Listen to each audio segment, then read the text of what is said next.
सच्चिदानंद रूपा विश्वोत्पत्त्यादि Hathaway तापत्रय विनाशाय श्री कृष्णाय वयं नमः। व्यास जी महाराज ने पहले ही श्लोक में भगवान के 3 रूपों का वर्णन कर दिया। सच्चिदानंद रूपाय, भगवान के कितने रूप हैं? बोले 3 रूप। सत धन चित धन आनंद। भगवान का जो पहला रूप है वो क्या है? बोले सत्य है। भगवान का पहला रूप क्या है? बोले सत्य है। यही बात को भगवान शंकर भी कहते हैं, उमा कहूं मैं अनुभव अपना, उमा कहूं मैं अनुभव अपना, उमा कहूं मैं अनुभव अपना, उमा कहूं मैं अनुभव अपना। सत हरि भजन जगत सब सपना, हर हरि भजन जगत सब सपना। उमा कहूं मैं अनुभव अपना, सत्य हरि भजन जगत सब सपना। सत्य क्या है? बोले हरि हरि का भजन, दूसरा सब असत्य है। लेकिन आजकल महाराज सत्य तो हम बोलना ही नहीं चाहते। दिन भर झूठ, दिन भर झूठ, दिन भर झूठ। और कभी कभी ऐसा होता है ना, छोटे छोटे झूठ पर ऐसा फंस जाते हैं, इसको सही करने के लिए महाराज फिर कितना झूठ बोलना पड़ता है, यह भी आप जानते हैं। देखो मैं आपको एक सच्ची घटना सुनाऊंगा। एक हमारे शिष्य थे सेठ जी, लखनऊ के थे, तो बेचारे बड़े भगवान के भक्त थे। तो एक दिन संजोग से यही प्रयाग मेला में, कुंभ में स्नान करने जा रहे थे। तो उनका एक छोटा सा पुत्र था, तो रोने लगा, बोला पिताजी मुझे भी चलना है। बोले चलो। अच्छा ले करके जैसे ही चले और ट्रेन में आए, ट्रेन में बैठ गए बेचारे।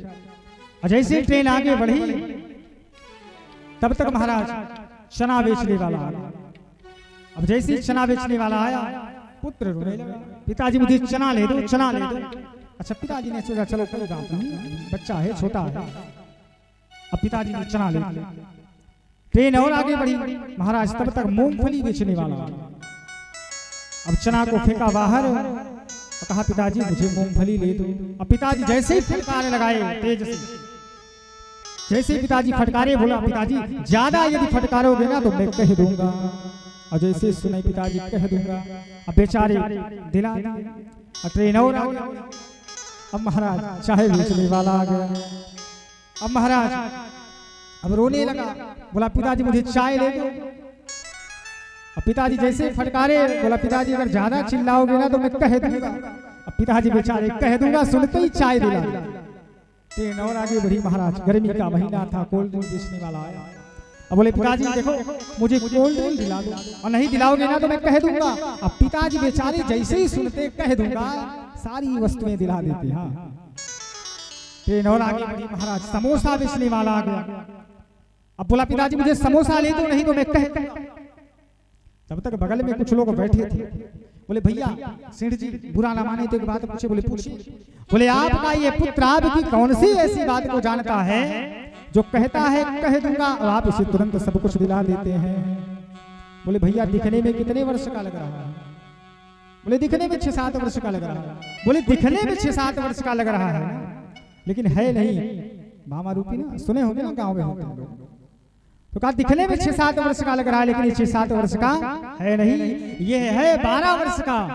और मैंने सोचा कि टीटी आएगा तो उसको भी अंदाजा लगेगा नहीं, इसलिए मैंने इसकी हाफ टिकट ले ली है। और ये वही बात कहता है कि टीटी आएगा तो मैं कह दूंगा। अब महाराज सोचो बेचारे 10-20 के चक्कर में कितना भुगतना पड़ा होगा, सेठे जी जानते होंगे। इसलिए कभी कभी ऐसा होता है कि छोटे छोटे झूठ पर ऐसा फंस जाते हैं, इसको सही करने के लिए फिर कितना झूठ बोलना पड़ता है, ये भगवान जानते हैं। तो भगवान का पहला रूप क्या है? बोले सत्य है। दूसरा चित है।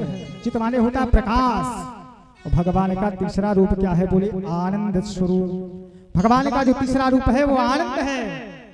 भगवान कैसे हैं? बोले आनंद स्वरूप है। जो आनंद सिद्ध सुख राशि सीकर ते त्रैलोक सुपास। भगवान किसके सागर है? बोले आनंद के सागर है।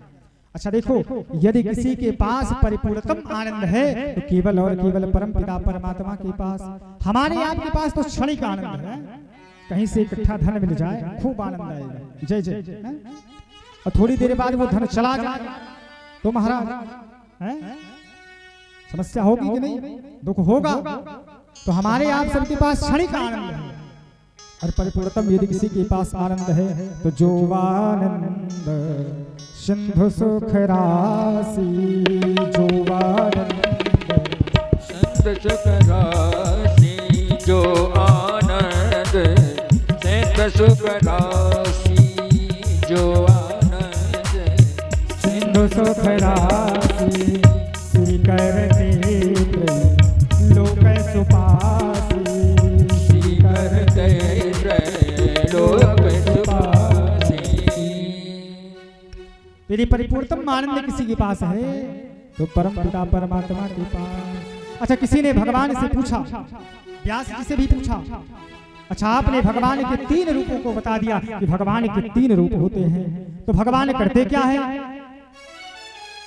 बोले विश्वोत्पत्त्यादि हेतु वे, भगवान विश्व की उत्पत्ति भी करते हैं, विश्व का पालन भी करते हैं, और अंत में विश्व का संहार भी करते हैं। व्यास जी ने अगली लाइन में बता दिया तापत्रय विनाशाय। और भगवान करते क्या है? बोले तीनों तापों का तापत्रय विनाशाय, यानी तीनों ताप। अच्छा, तीनों ताप है कौन?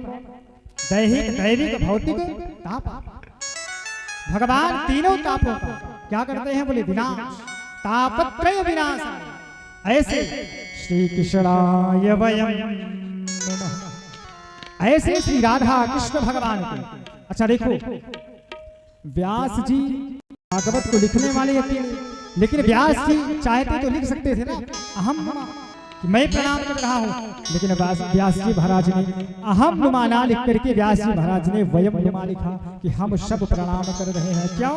क्योंकि हमारी सनातन संस्कृति है सर्वे भवन्तु सुखिनः सर्वे सन्तु निरामयाः। मंगल की कामना करते हुए विश्व का कल्याण हो, विश्व की रक्षा हो की भावना करते हुए व्यास जी महाराज ने श्री कृष्णाय वयं नमः, ऐसे श्री कृष्ण श्री राधा कृष्ण भगवान के चरणों में हम सभी प्रणाम करते हैं। बोल भागवत भगवान।